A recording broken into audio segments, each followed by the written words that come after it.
Hey guys, today I'm going to be teaching you how to perform a Romanian deadlift.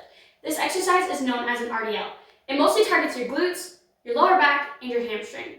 This exercise is really important. 1, it improves your posture. 2, it increases your muscle mass. And 3, it enhances your athletic ability. This exercise is mostly for those who want to get better form in the gym or just want to build their muscle mass. The Romanian deadlift should be performed during a leg or lower body workout, ideally after a warm-up session or right before a high-intensity workout. But let's not get ahead of ourselves. We're going to need some materials. First, we're going to need some appropriate clothing, which I should probably change. There, that's better. Now that I have on the appropriate clothing, we can get started. First, some materials you're going to want to use. You can use a dumbbell or barbells, but for this exercise, I'm going to be instructing with a barbell. This barbell. The next thing you're going to want to use is a flat, non-slip surface. For example, I'm using a mat. The next item you're probably going to want to use is some non-slip shoes. These will do. The fourth item is completely optional, but for me, I like to use wrist straps. They're super helpful. They take the tension off of your fingers and put it into your wrist, which ultimately isolates the muscles that you want to use. When performing this exercise, you're going to want about 4 to 5 feet of open space. That way you're not hitting anybody. And depending on what you're using, I'm going to be using a barbell. The standard is between 30 to 45 pounds. But if you're using dumbbells, you're going to want pounds between 10 to 25, which are typically the standard as well. Now, some really good warnings and special considerations. Keep your back straight. Never round your spine during any lift. This creates tension and problems within backs, which create a lot of injuries. When performing this RDL, make sure you avoid locking your knees or jerking the bar up quickly, because it creates more problems as well. And start light to learn your proper form before increasing your weight. Stop immediately if you feel pain in your back or joints or anywhere else in your body. A really good special consideration is usually to perform with a mirror or a partner to check form if at all possible. The next step is gripping the barbell, which I'm going to be using this machine for, so that you have a better view of my straps.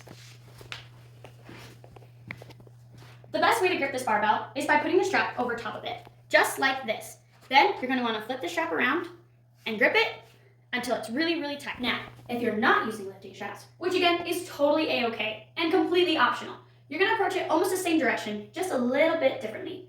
This one, you're going to want to throw your thumb underneath the bar, which creates stability, and the rest of them are going to fold over like that. Now that you know both ways to grip the barbell, let's move back to our original. Grip the barbell with both hands shoulder width apart, palms facing your body, the shoulders pulled back.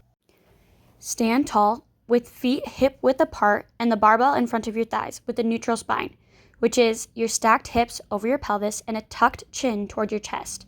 And engage your core. Slightly bend your knees.